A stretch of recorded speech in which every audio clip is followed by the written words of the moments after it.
ওং স্থাপকাশ্চ ধর্মস্য সর্বধর্মস্বরূপিণে অবতারবরিষ্ঠায় রামকৃষ্ণায় তে নমঃ। ঠাকুর, মা ও স্বামীজির চরণে শতকোটি প্রণাম। ঠাকুর কীর্তন শুনিতেছিলেন। কীর্তন শুনিতে শুনিতে ঠাকুরের ভাব হইয়া গিয়াছিল। ঠাকুরের ভাব একটু উপশমের পর ঠাকুর ভক্তদের সঙ্গে কথা কহিতেছেন। নরেন্দ্র ঠাকুরকে বলিলেন, হাজরা এখন ভালো হয়েছে। তথা শ্রী রামকৃষ্ণদেব বলিলেন, তুই জানিস নি এমন লোক আছে বগলে ইঁট আর মুখে রাম রাম বলে। নরেন্দ্র বলিল, আজ্ঞা না, সব জিজ্ঞাসা করলাম, তা সে বলে না।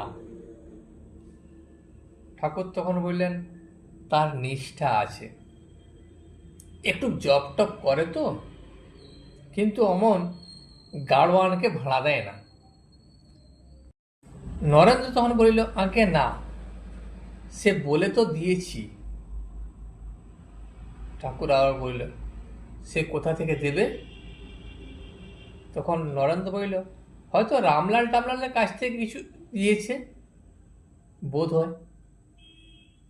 ঠাকুর আবার বলিল, তুই সব কথা জিজ্ঞাসা কি করেছিস? মাকে প্রার্থনা করেছিলাম, মা, হাজরা যদি ছল হয় তাহলে তাকে এখান থেকে সরিয়ে দাও। ওকেও আমি সে কথা বলেছিলাম। ও কিছুদিন পর এসে বললে, দেখলে আমি কিন্তু এখনো রয়েছি, কিন্তু তারপর চলে গেল। হাজরার মা রামলালকে দিয়ে বলে পাঠিয়েছিল হাজরাকে একবার রামলালের খুড়ো মশাইকে যেন পাঠিয়ে দেন। আমি কেঁদে কেঁদে চোখে দেখতে পাই না। আমি হাজরাকে অনেক করে বললুম, বুড়ো মা, একবার দেখা দিয়ে এসো। তা কোনো মতেই সে গেল না। তার মা শেষে কেঁদে কেঁদে মরে গেল। নরেন্দ্র বলিল, এবার সে দেশে যাবে। ঠাকুর তখন বলিল, এখন দেশে যাবে ঢ্যামনা শালা? দূর দূর দূর, তুই বুঝিস না। গোপাল বলেছে সিঁথিতে হাজরা কদিন ছিল, তারা চাল ঘি সব জিনিস দিত। তা বলেছিল, এ ঘি এ চাল এসব কি আমি খাই? ভাটপাড়ায় ঈশানের সঙ্গে গিয়েছিল। ঈশানকে নাকি বলেছে যে বাহ্যে যাবার জল আনতে। তাতে বামুররা সব রেগে গিয়েছিল। নরেন্দ্র আবার বলিল, আমি জিজ্ঞাসা করেছিলাম, তা সে বলে ঈশানবাবু এগিয়ে দিতে গিয়েছিল, আর ভাটপাড়ায় অনেক বামুনের কাছেও মানও হয়েছিল। ঠাকুর হাসিতে হাসিতে বলিল, ওইটুকু জপ তপের ফল। আর কি জানো, অনেকটা লক্ষণে হয়। বেঁটে ডোব কাটা কাটা গা, এসব ভালো লক্ষণ নয়। অনেক দেরিতে এদের জ্ঞান হয়। তখন ভবনাথ বলিল, থাক থাক ওসব কথায়। ঠাকুর বললেন, তা নয়। নরেন্দ্রকে বলিলেন, তুই নাকি লোক চিনিস, তাই তোকে বলছি, আমি হাজরাকে ও সকলকে কি রকম জানি তা জানিস? আমি জানি যেমন সাধুরূপী নারায়ণ, তেমনি ছলরূপী নারায়ণ, আবার লুচ্চারূপী নারায়ণ। তারপর ঠাকুর মহিমাচরণকে বলিলেন, কি বলো গো, সকলেই তো নারায়ণ? তখন মহিমাচরণ আবার বললেন, আজ্ঞে হ্যাঁ, সবই নারায়ণ। গিরিশ এবার ঠাকুরকে বলিলেন, মহাশয়, একাঙ্গী প্রেম কাহাকে বলে? ঠাকুর বলিলেন, একাঙ্গী তা কিনা ভালোবাসা একদিক থেকে, যেমন জল হাঁসকে চাচ্ছে না, কিন্তু হাঁস জলকে ভালোবাসে। আবার আছে সাধারণী, সমঞ্জস্যা, সমর্থা। সাধারণী প্রেম, নিজের সুখ চায়, তুমি সুখী হও আর না হও, যেমন চন্দ্রাবলীর ভাব। আবার সামঞ্জস্যা, আমারও সুখ হোক তোমারও হোক। এই অবস্থা খুব ভালো অবস্থা, সকলের উচ্চ অবস্থা। সমর্থা, যেমন শ্রীমতীর, কৃষ্ণ সুখে সুখী, তুমি সুখে থাকো আমার যাই হোক। গোপীদের এই ভাব বড় উচ্চ ভাব। গোপীরা কি জানো, রামচন্দ্র বনে বনে ভ্রমণ করতে করতে যষ্টি সহস্র ঋষি বসেছিলেন। তাদের দিকে একবার চেয়ে দেখেছিলেন সস্নেহে। তারা রামচন্দ্রকে দেখবার জন্য ব্যাকুল। কোনো কোনো পুরাণে আছে তারাই নাকি গোপী। তখন একজন ভক্ত বললেন, মহাশয় তাহলে অন্তরঙ্গ কাহাকে বলে? ঠাকুর বললেন, কিরকম জানো? যেমন নাট মন্দিরের ভিতরের থাম আর বাইরের থাম, যারা সর্বদা কাছে থাকে তারাই হলো অন্তরঙ্গ। ঠাকুর আবার মহিমাচরণকে বলিলেন, কিন্তু জ্ঞানী রূপও চায় না, অবতারও চায় না। রামচন্দ্র বনে যেতে যেতে কতগুলি ঋষিদের দেখতে পেলেন। তারা রামকে খুব আদর করে আশ্রমে বসালেন। সেই ঋষিরা বললেন, রাম, তোমাকে আজ আমরা দেখলুম, আমাদের সকল সফল হলো, কিন্তু আমরা তোমাকে জানি দশরথের বেটা। ভরদ্বাজাদি তোমাকে অবতার বলে, আমরা কিন্তু তা বলি না, আমরা সেই অখণ্ড সচ্চিদানন্দের চিন্তা করি। রাম তখন প্রসন্ন হয়ে হাসতে লাগলেন। উফ, আমার কি অবস্থা গেছে! মন তখন অখণ্ডে লয় হয়ে যেত। এমন কতদিন সব ভক্তি ভক্ত ত্যাগ করলুম, জড়ো হলুম, দেখলুম মাথাটা নিরাকার, প্রাণ যায় যায়। তারপর রামলালের খুড়িকে ডাকবো মনে করলুম, ঘরের ছবি টবি যা ছিল সব সরিয়ে ফেলতে বললুম। আবার যখন হুঁশ আসে তখন মন নেমে আসবার সময় প্রাণ আটবাটো করতে থাকে। শেষে ভাবতে লাগলাম, তবে কি নিয়ে থাকবো? তখন ভক্তি ভক্তির উপর মন নিল। তখন লোকদের জিজ্ঞাসা করে বেড়াতে লাগলাম যে এ আমার কি হলো?